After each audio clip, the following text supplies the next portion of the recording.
مینه منګل چا څنګه او ولې وژله؟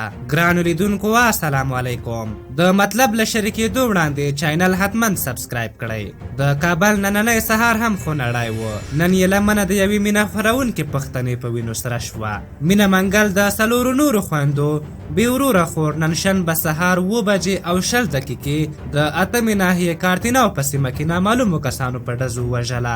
مینه منګل د ولسي جرګې د فرهنګي کمیسیون مشاوره وه او له هغه وړاندې په شمشاد، طلول، مر او اریانوس کې د خبریالې په توګه دنده ترسره کړې وه. هغه پر پښتنو ولاړه میرمن وه او تل یې په فرهنګي کمیسیون او رسنیو کې د پښتنو لپاره مبارزه کړې وه. پولیس د هغې د وژل کېدو د لامل په هکله وایي د مینې منګل په وژلو کې د ولسي جرګې یو کارکوونکی او د هغې پخوانی میړه تورن دی. پولیس ګمان کوي چې مینه به یې پخواني خاوند وژلی وي. د کابل امنیتي قومندان سید محمد روشندل رسنیو ته ویلي د مینې او د دې د پخواني خاوند چې اوس سره بیل شوي وو ترمنځ جنجالونه وه. پخواني خاوند یې هغه تهدید کړی وه. روشندل وایي د مینې پلار هم په مستقیمه توګه د دې میرمنې پر پخواني خاوند د قتل ادعا کړې او پولیس په لټه بوخت دي. د مینې پلار وایي چې لوري د دې د پخواني خاوند لخوا په مرګ تهدید شوې وه. پولیس وایي تورن تښتېدلی او پولیس یې لټون کوي. د مینې منګل ماما زمري رسنیو ته ویلي هغې 2 کاله مخکې واده وکړ،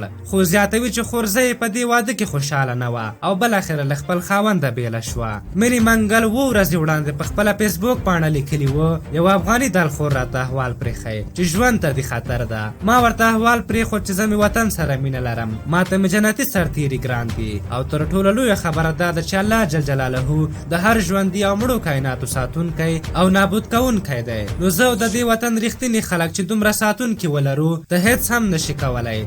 الله جل جلاله غیرتي خلک کله هم په نامردو نه وژني. مرګ دې په نامرده او بې غیرته نارینه وشي چې ښځه په مرګ ویروي. دا دلخواره ځانونه پیژني. که بل ځل یې احوال راکړ بیا به یې تاسو ته معرفي کړم. خو داسې ښکاري چې افغان امنیتي ځواکونه د کابل ښار په منځ کې د دوی د یوې ملاتړي او یوې مینې په خوندیتوب کې ناکام شول. د هغې په ترور کېدو پښتانه خفه دي او ځینې خلکو پر پولیسو توندې نیوکې کړې او ویلي چې دوی د جنایي پیښو په مخنیوي او په خاص ډول د مطرحو او مشهورو څېرو په خوندیتوب کې پاتې راغلي. دا په داسې حال کې ده چې کابل کې د ترور پیښې زیاتې شوې، په رڼا ورځ ترور کېږي او عاملین تښتي.